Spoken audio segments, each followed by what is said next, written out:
राम,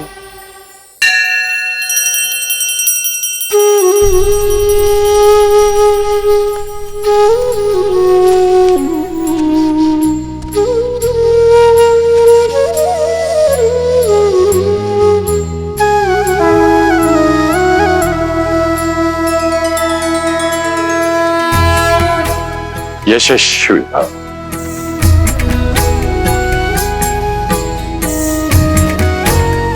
लक्ष्मण,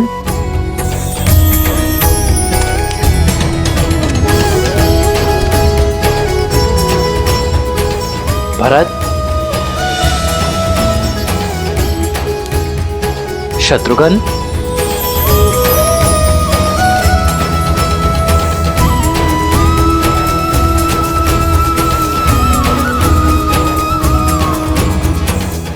यशस्वी भव। मेरे प्रिय शिष्य, आज मेरा कर्तव्य पूरा हुआ। तुम सबकी शिक्षा संपूर्ण होती है, किंतु सदा स्मरण रखना, जीवन से सीखने की प्रक्रिया का कभी अंत नहीं होता।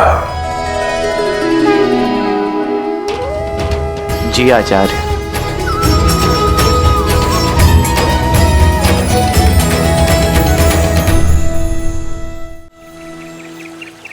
लक्ष्मण भैया, आज तो हम बहुत खुश हैं। सुमित्रा माँ से मिलने वाले हैं आज तो हम।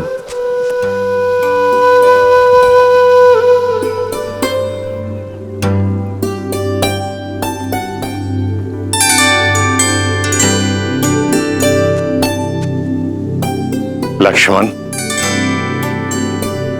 घर जाने के प्रबंध हो गए? जी गुरुदेव।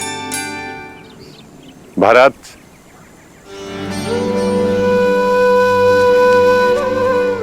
बहुत आशाएं हैं मुझे तुमसे। अपने भीतर छिपे हुए गुणों को बाहर लाने पर ध्यान देना। जी गुरुदेव। शत्रुघ्न, अब आप कर्तव्य की ओर जा रहे हो। अधिक उद्दंडता मत करना। जी आचार्य। राम दिखाई नहीं दे रहा है। राम कहाँ है? गुरुदेव, भैया तो प्रतिदिन की भांति आज भी दिनचर्या पर ही गए हुए हैं। परंतु आज तो अवकाश है सबका। गुरुदेव, भैया ने कहा कि भरत, जब तक मैं आश्रम में हूं तब तक अपने कर्तव्यों से विमुख नहीं हो सकता।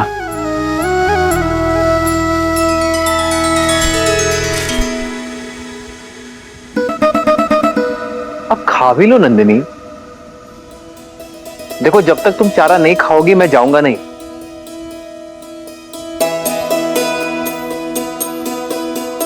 नंदिनी, इस आश्रम में मेरी माताएं नहीं थी। तुमने मुझे स्नेह दिया और मैं भी तुमसे उतना ही प्रेम करता हूं।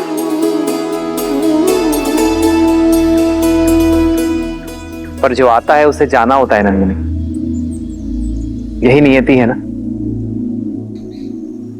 अपना उद्देश्य समाप्त होने के बाद हर किसी को जाना होता है नंदिनी, अपने कर्तव्य के लिए। तुम भी तो अपनी माता कामधेनु को छोड़कर आई थी ना। मेरा आश्रम काल समाप्त हुआ, जाना होगा मुझे नंदिनी। उसमें रूठना क्या?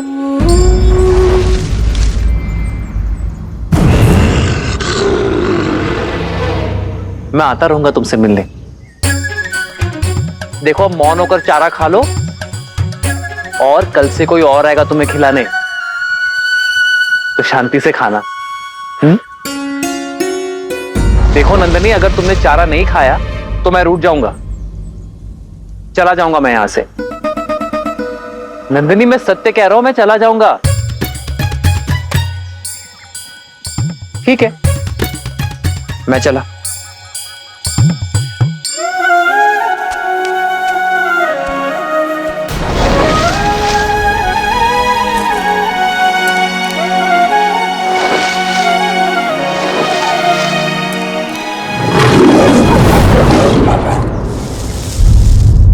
नंदिनी,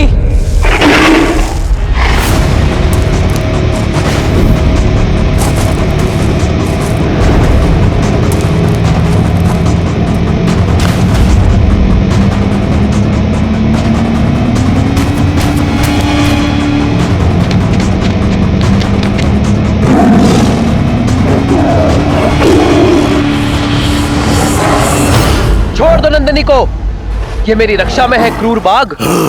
भूखे को क्रूर कहते हो राम? जो शरीर विधाता ने दिया उसे भोजन देने का प्रयास क्रूर कैसे हो सकता है? प्रकृति ने मुझे बनाया ही ऐसा है कि अन्य पशुओं को खाकर जीवित रहूं।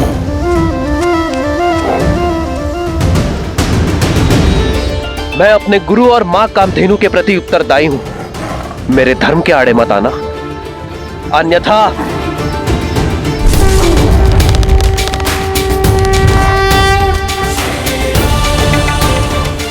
और मेरा धर्म इस वन पर शासन करना है। यदि तुम इससे मुझसे छीनकर मुझे भूख से तड़पता छोड़ दोगे तो क्या यह धर्म होगा? बोलो राम, मुझसे मेरा भोजन छीनकर तुम एक अधर्म नहीं करोगे? अपना पेट भरना तुम्हारा धर्म है और नंदिनी की रक्षा करना मेरा धर्म। और जब दो लोगों का धर्म आपस में टकराता है तो धर्म संकट होता है, और धर्म संकट का एक ही हल है, त्याग। त्याग? मैं अपने आहार का त्याग नहीं करने वाला। पर मैं कर सकता हूं।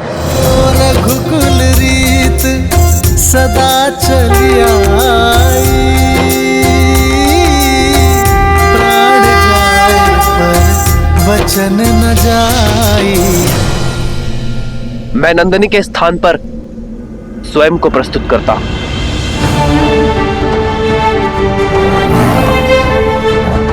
नंदिनी को मुक्त कर दो और मुझे अपना आहार बना लो। तुम्हें भोजन मिलेगा और मेरे कुल की प्रतिष्ठा भी बनी रहेगी। एक गाय के लिए अपने प्राणों की आहुति दोगे?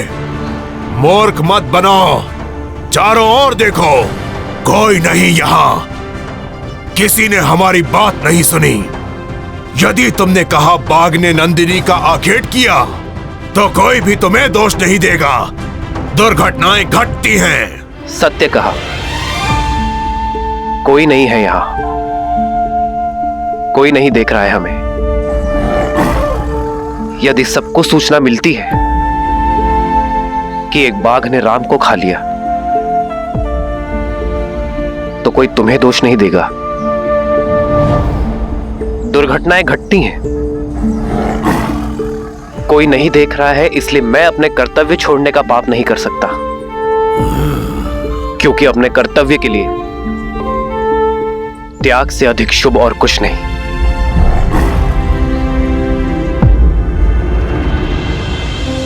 बना लो मुझे अपना आहार और छोड़ दो नंदिनी को।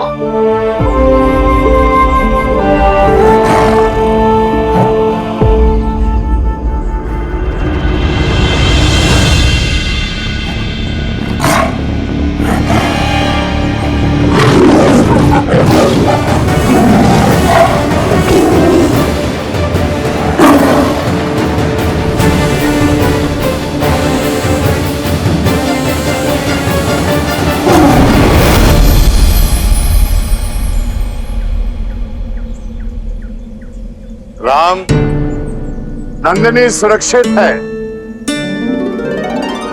और तुम्हारा धर्म भी।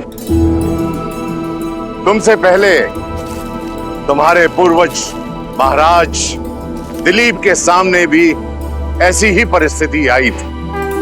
उन्होंने भी वही किया जो आज तुमने किया।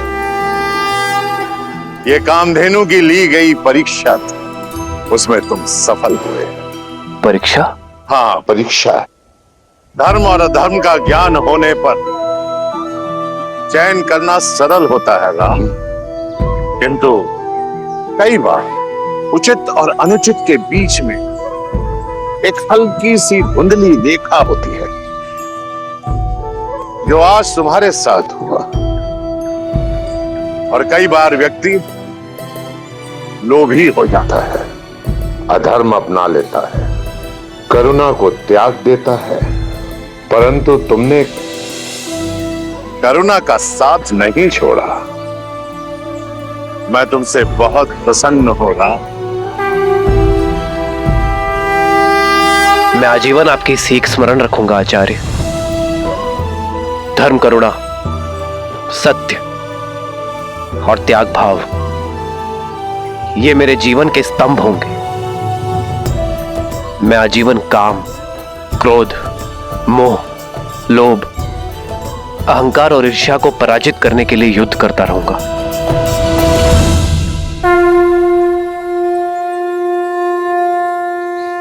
यशस्वी भव राम, यशस्वी भव। मेरे पास जो आया था वो प्रकाश की एक रेखा थी। मुझे गर्व है राम कि मैं धर्म का सूरज अयोध्या भेज रहा हूं। जहां नारायण नर के रूप में भविष्य की यात्रा के लिए सज्ज हो रहे थे, वहीं रावण स्वयं को नर से सुरक्षित करने के लिए यमलोक की ओर बढ़ रहा था।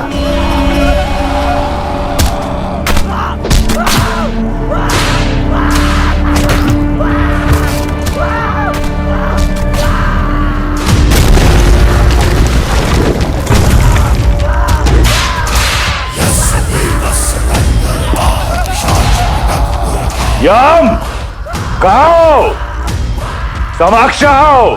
मृत्यु के द्वार पे खड़े होकर मृत्यु को पुकारने वाले दुष्ट, कौन हो तुम? महाकाल का एक भक्त, काल के देव का काल।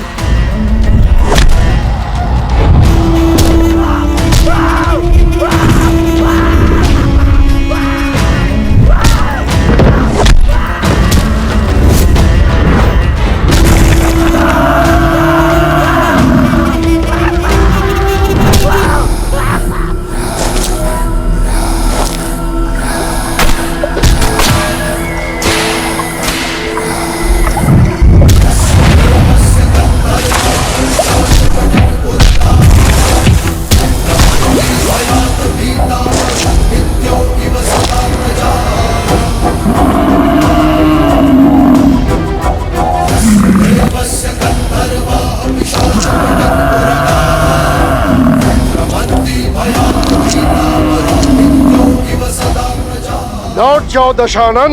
आ गए हम। मुझे लगा था कुबेर की भांति भाग जाओगे। यक्ष और यम में यही अंतर है।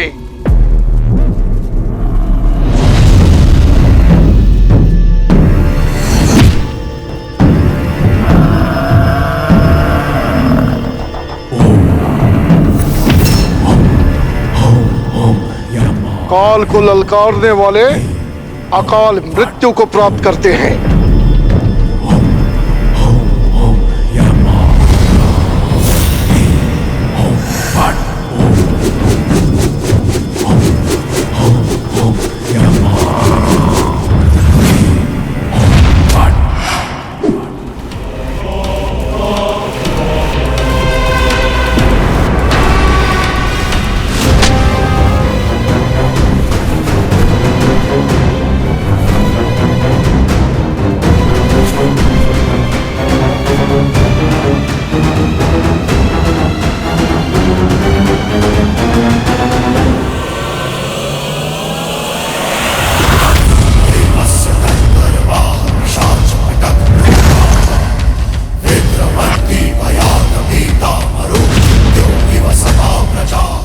और महाकाल का वो भक्त जिसे स्वयं महादेव का आशीर्वाद प्राप्त हो, उससे काल को भयभीत होना चाहिए।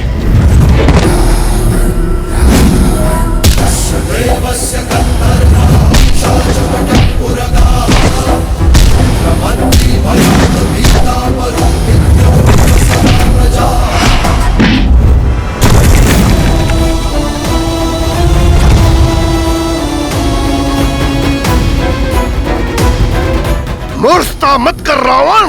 ब्रह्मदेव के दिए वरदान का अनुचित लाभ मत उठा। उसी वरदान के अनुसार तुम मुझे मार नहीं सकते। सोचता हूं आज मृत्यु को ही मृत्यु दे दूं।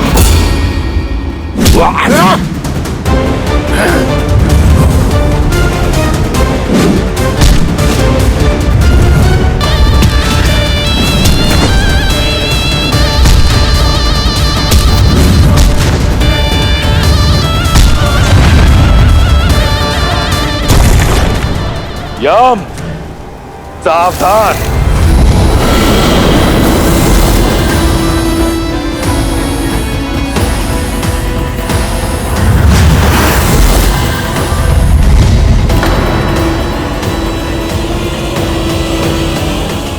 रुक जाओ दशानन।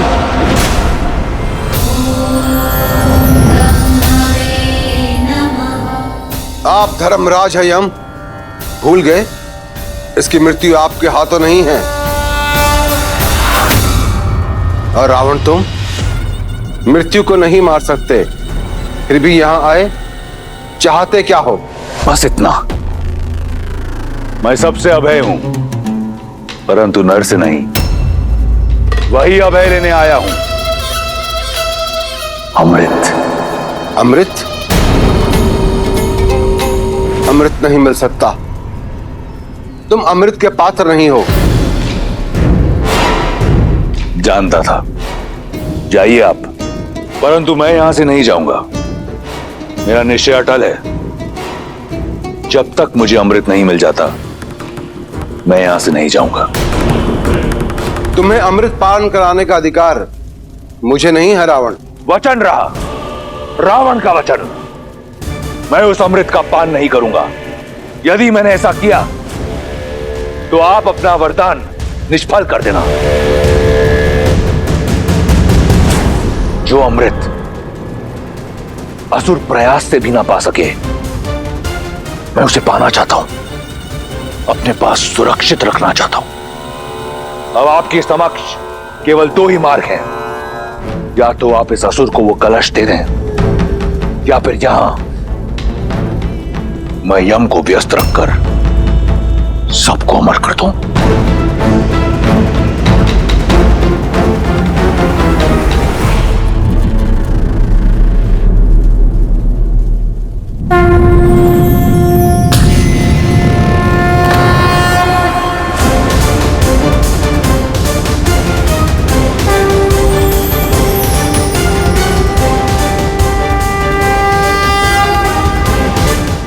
उत्तम, अति उत्तम। वचन रहा, मैं इसका पान नहीं करूंगा। यह सर्वदा मेरे साथ सुरक्षित रहेगा।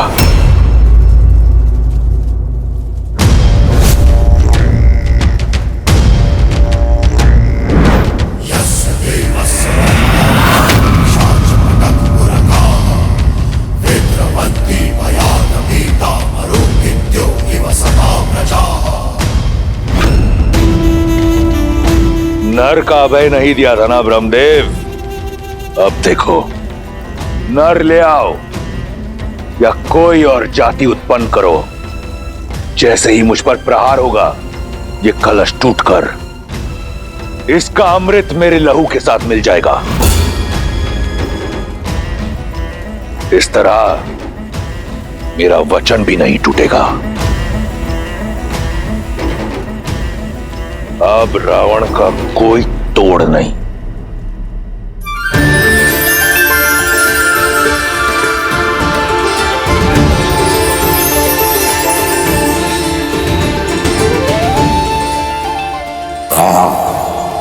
आकाश में घुलता यह हरा रंग इस बात का प्रतीक है कि राजकुमार गुरुकुल से अयोध्या के लिए प्रस्थान कर चुके हैं। श्री रामचंद्र की जय, श्री रामचंद्र की जय, श्री रामचंद्र की जय, श्री रामचंद्र की जय, श्री रामचंद्र।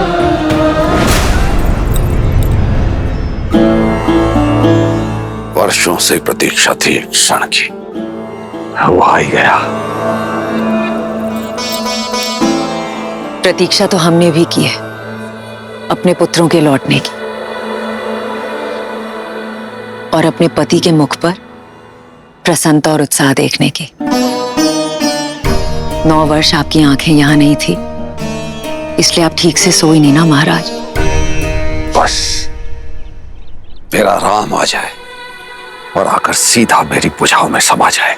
महाराज, आपके पुत्र बड़े हो गए हैं, आपकी गोद में नहीं समाने वाले।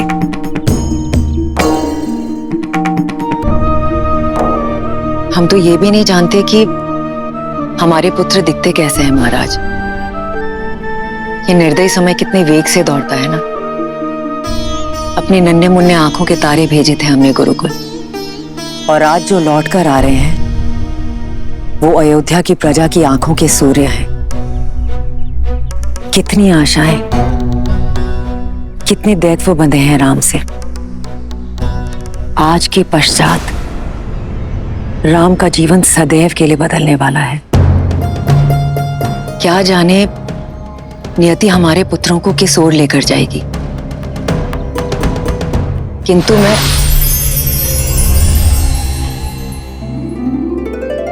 महाराज, इस रंग का क्या अर्थ है? इसका अर्थ है राम सरयू पार करने के लिए नौका में बैठ चुका है और कुछ ही समय बाद अयोध्या के तट पर होगा। महाराज, मैं कौशल्या दीदी और सुमित्रा को बुलाकर लाती हूँ।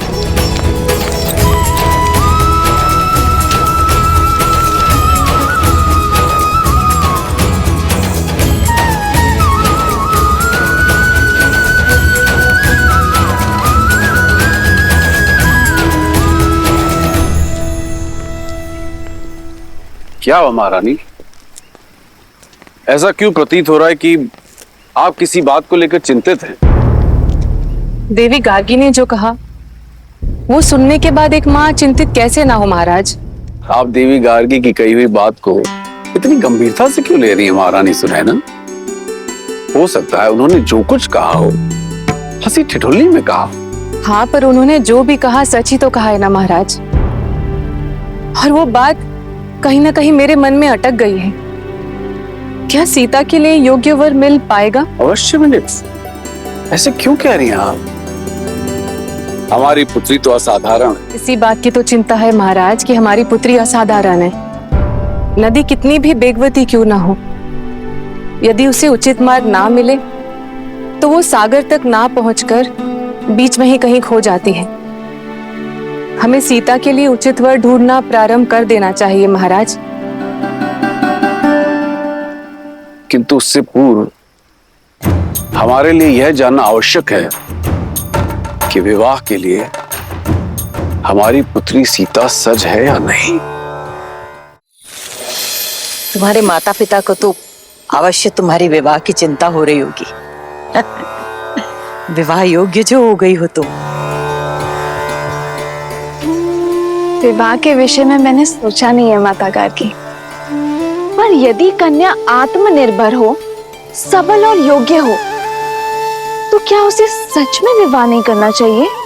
यदि हम संसार के दृष्टिकोण को छोड़ दें तो मेरे विचार से अगर एक व्यक्ति को ज्ञान प्राप्त करना है, स्वयं का विकास करना है और संसार के निर्माण में श्रेष्ठ कदम उठाने हैं, तो उसका ब्रह्मचारिणी रहना ही सर्वश्रेष्ठ है। अच्छा माता, तो फिर संसार रचने वाले ब्रह्मा अविवाहित नहीं है? वो देव है, मैं मनुष्यों की बात कर रही हूँ सीता। मनुष्य का प्रेम दूर से तो एक सुंदर पुष्प की तरह दिखता है, लेकिन निकट जाने पर वो कांटे की तरह चुभ जाता है। विवाह एक बेड़ी है, विशेषकर स्त्रियों के लिए। क्या तुम अपना अस्तित्व भूलकर किसी की दास्ता स्वीकार करने के लिए सज्ज हो? क्या तुम ऐसा जीवन जीने के लिए सज्ज हो जिसमें तुम्हारे सपने तो चूर चूर हो जाएंगे, किंतु तुम्हारे पति का सपना तुम्हारे जीवन का सत्य होगा। उसकी इच्छा तुम्हारी इच्छा होगी।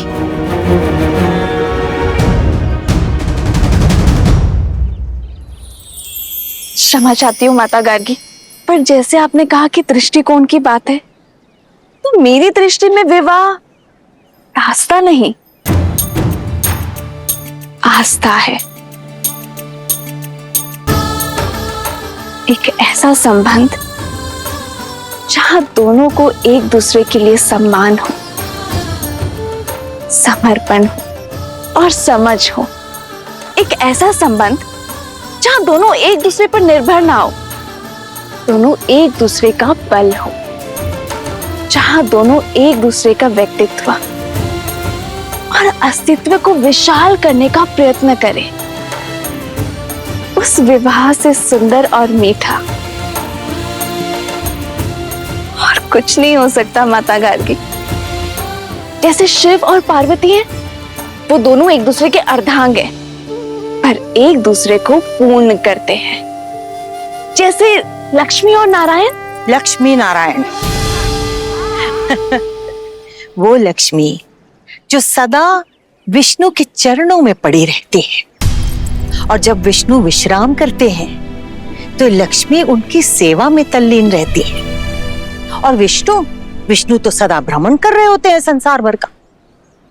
फिर से दृष्टिकोण की बात है। मेरी दृष्टि में ये दोनों की यात्रा है। यदि लक्ष्मी नारायण की सेवक होती तो क्या उनका नाम नारायण से पहले लिया जाता? लक्ष्मी का नारायण के चरणों में होना उनके सेवक का नहीं, विष्णु को जगाने का प्रतीक है। लक्ष्मी विष्णु को प्रेरणा देती है कि जागो और अपना कर्तव्य करो। वो विष्णु से अपने साथ का त्याग करती है ताकि विष्णु अपना अवतार लेकर संसार के प्रति अपना कर्तव्य निभाए। संसार की श्रेष्ठता बनाने में जितना हाथ विष्णु का है, उतना ही हाथ देवी लक्ष्मी का भी है माता। सत्य तो ये है कि ना तो लक्ष्मी के बिना नारायण पूरे हैं और ना ही नारायण के बिना लक्ष्मी। और मुझे विश्वास है कि मैं मुझे पूर्ण करने वाला अपना नारायण ढूंढ लूंगी।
भैया, रथ पे चलते हैं।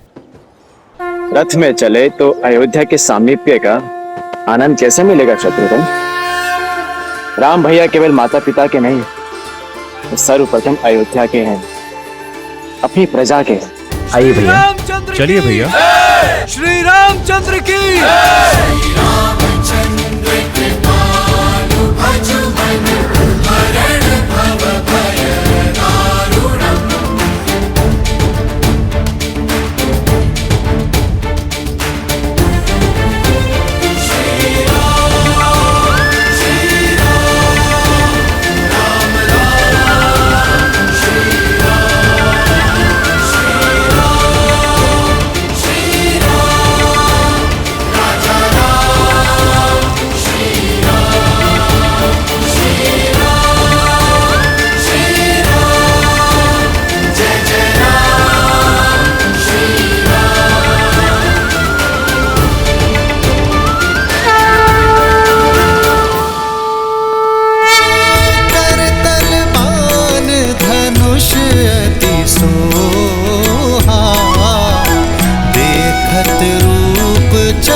चर मोहा जिन्ह बिथी बिह रही सब भाई, थकत हो ही सब लोग लुगाई। कौशलपुर बासी नर नारी वृद्ध अरु बाल, प्राण हुते प्रिय लागत सब, कहूँ राम कृपाल।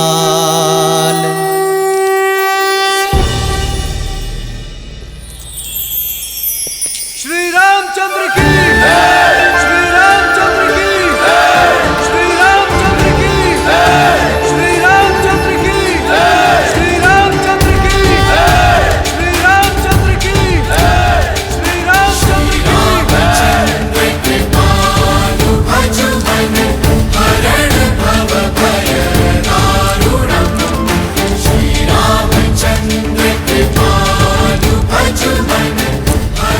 राम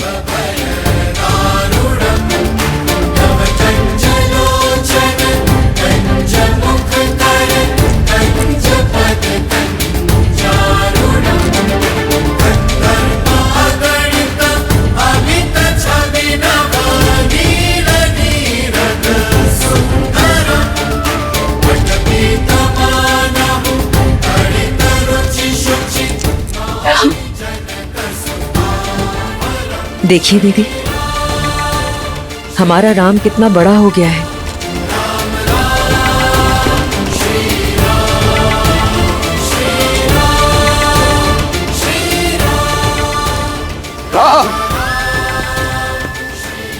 महाराज, रहने दो सुमित्रा, आज इन्हें मत रोको। आज एक राजा राजकुमारों से नहीं, एक पिता अपने पुत्रों से मिलने जा रहे हैं।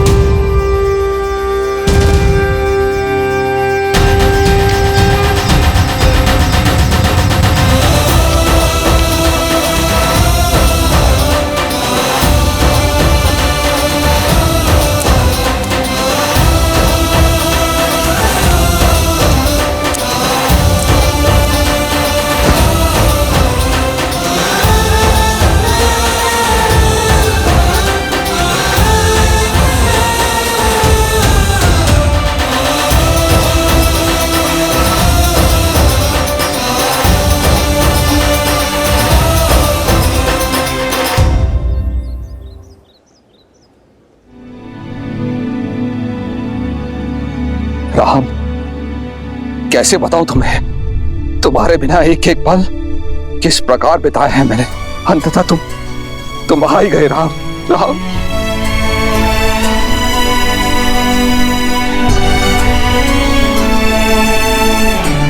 मेरे राम।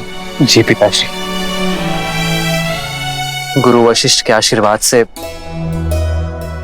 हमारी शिक्षा संपूर्ण हुई। प्रणाम गुरुदेव। यशस्वी भव। भूल हो गई गुरुदेव, राम के स्वागत को इतना आतुर था कि किसी और पे दृष्टि गई नहीं। इसमें तुम्हारा दोष नहीं है पुत्र, राम के मुखमंडल की आभा ही ऐसी है कि जो भी उसे देखता है सारे संसार को भूलकर उसी में खो जाता है।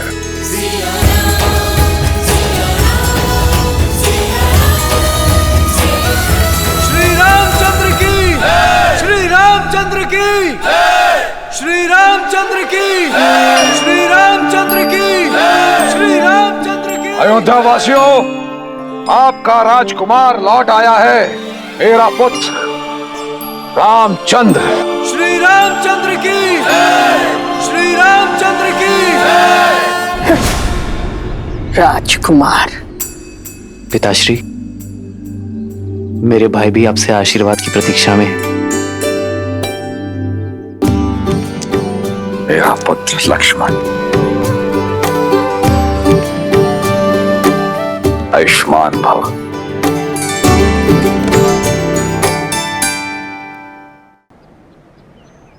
हाँ, मेरा सबसे छोटा पुत्र शत्रुघ्न।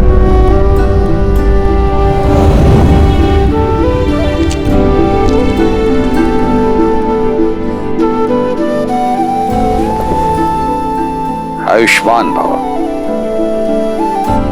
पिताश्री, भरत। मेरे प्रिय भरत,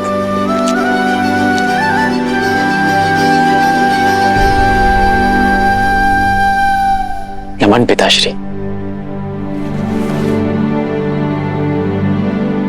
आयुष्मान भव। भरत आपके लिए कुछ भेंट लाया पिताश्री।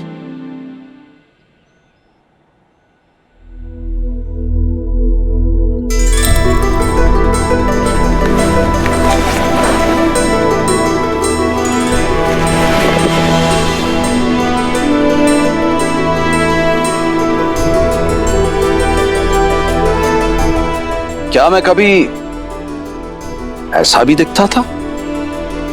जब हमने गुरुकुल के लिए प्रस्थान किया था तब अयोध्या से आपकी यही छवि हम सब अपने साथ मन में लेकर चले थे पिताश्री। देखिए भरत ने उसे कैसे जीवंत कर दिया। मेरे पुत्र में इतनी अद्भुत प्रतिभा है ये तो मुझे ज्ञात ही नहीं था।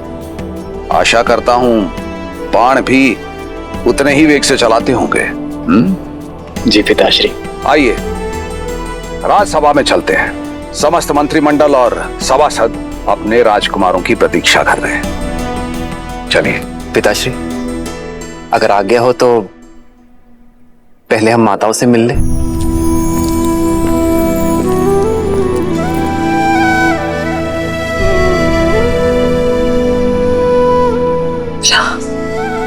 माँ, आयुष्मान भव।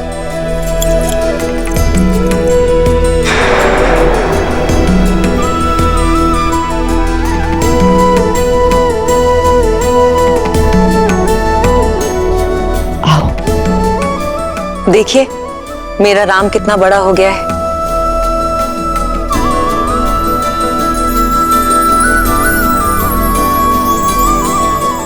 अपने पिताश्री की भांति कीर्तिमान और वीर बनो पुत्र। मैं तो आप जैसा बनने का आशीर्वाद चाहता हूँ माँ सुमित्रा। मुझ जैसा? मुझ में ऐसा क्या है? वो जो किसी में नहीं। वीर और प्रसिद्ध योद्धा होना सरल है, किंतु तुम्हारी तरह धैर्यवान और प्रेम करने वाला होना बहुत कठिन। और ये बात मेरा राम जानता है।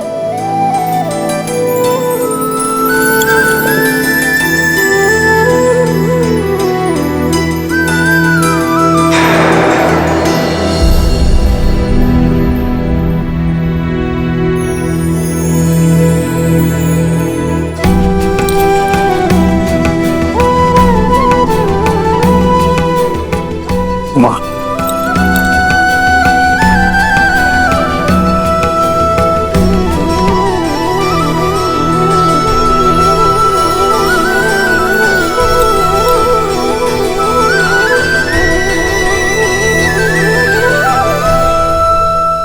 कल्पना में भी नहीं सोचा था कि तुम सब इतने बड़े हो जाओ।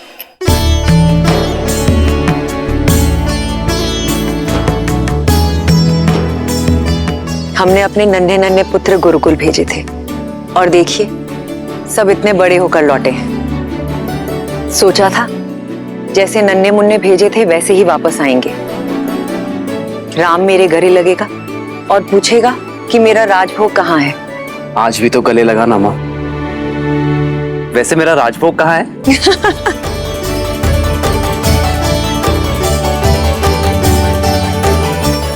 सब बनाया है।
और ये तुम्हारे लिए।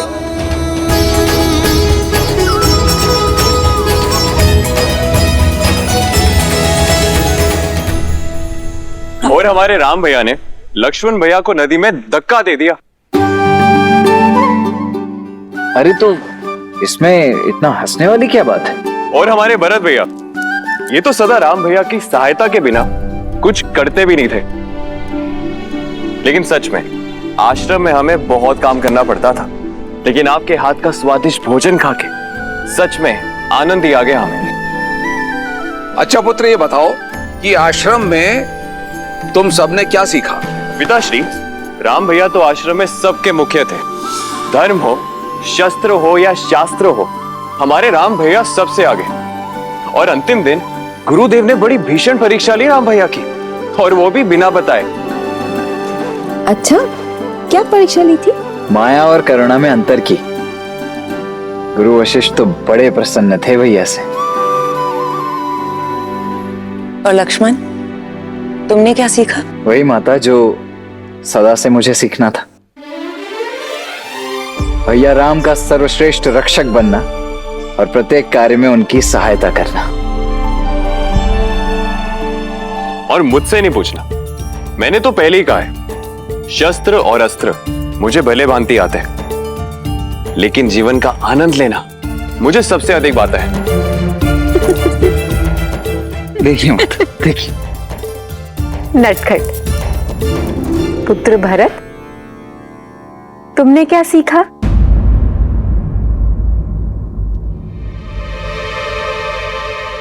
मेरा भरत बहुत अच्छा धनुर्धारी है।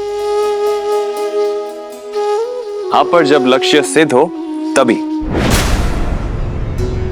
पर हमारे भरत भैया का अधिक मन कला में है। मेरे भरत भैया कविता बहुत अच्छी लिखते हैं और चित्र तो बहुत ही सुंदर बनाते हैं। ये तो बहुत ही अच्छी बात है कि हमारे सारे राजकुमार युद्ध करना जानते हैं। जो शस्त्र के साथ शास्त्र में प्रवीण हो, कला में ज्ञातक हो, मन से कोमल हो, वो विशेष है।